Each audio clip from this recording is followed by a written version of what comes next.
ലാൽസലാം എമ്പുരാൻ്റെ റെക്കോർഡുകൾ നോക്കിയാൽ അതും ഒരു റെക്കോർഡായി മാറുന്നു.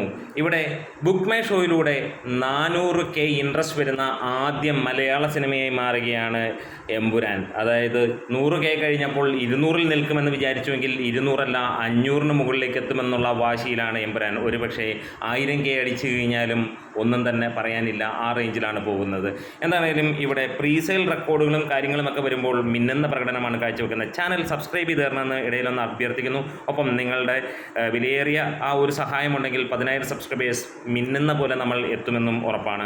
പ്രീസെയിലിൽ നിന്ന് മാത്രമായി കേരളത്തിൽ നിന്ന് സിനിമ നേടിയിരിക്കുന്നത് 9,20,00,000 രൂപ കഴിഞ്ഞു എന്നുള്ളതാണ്. ലിയോയെ പൊട്ടിച്ച് ലിയോയെ തകർത്തെറിഞ്ഞുകൊണ്ടാണ് സിനിമ മുന്നോട്ട് പോകുന്നത്. ലിയോയുടെ പ്രീസെയിലായി കേരള കളക്ഷൻ വന്നത് 8,80,00,000 രൂപയായിരുന്നുവെങ്കിൽ ഇവിടെ 9,20,00,000 രൂപയും കടന്ന് 10 കോടിയിലേക്ക് അടുക്കുകയാണ് എമ്പുരാൻ. എന്താണേലും മലയാള സിനിമ കണ്ട ഏറ്റവും വലിയ സിനിമയാകുമ്പോൾ പ്രീസെയിൽ കളക്ഷൻ 31 കോടിയിലേക്ക് എത്തി എന്നുള്ള സന്തോഷകരമായ വാർത്തയും കാണാൻ കഴിയുന്നു. ലിയോയുടെ എല്ലാ റെക്കോർഡുകളും തകർത്തെറിഞ്ഞുകൊണ്ട് കേരളത്തിലെ നമ്പർ 1 ആയിരിക്കുന്നു. ആദ്യം എല്ലാ ആരാധകരുടെയും ഒപ്പം എതിരാളികളുടെയും ചുണ്ടിലുണ്ടായിരുന്ന ചോദ്യം ഇതായിരുന്നു: ലിയോയെ തീർക്കുമോ? ചിലർ കളിയാക്കാൻ ചോദിച്ചതാണെങ്കിൽ ചിലർ ആത്മാർത്ഥമായി ചോദിച്ചതായിരുന്നു. പക്ഷേ പറ്റില്ല എന്നൊരു തോന്നൽ ആരാധകരുടെ പോലും മനസ്സിലുണ്ടായിരുന്നുവെങ്കിൽ ഇപ്പോൾ അതെല്ലാം മാറി.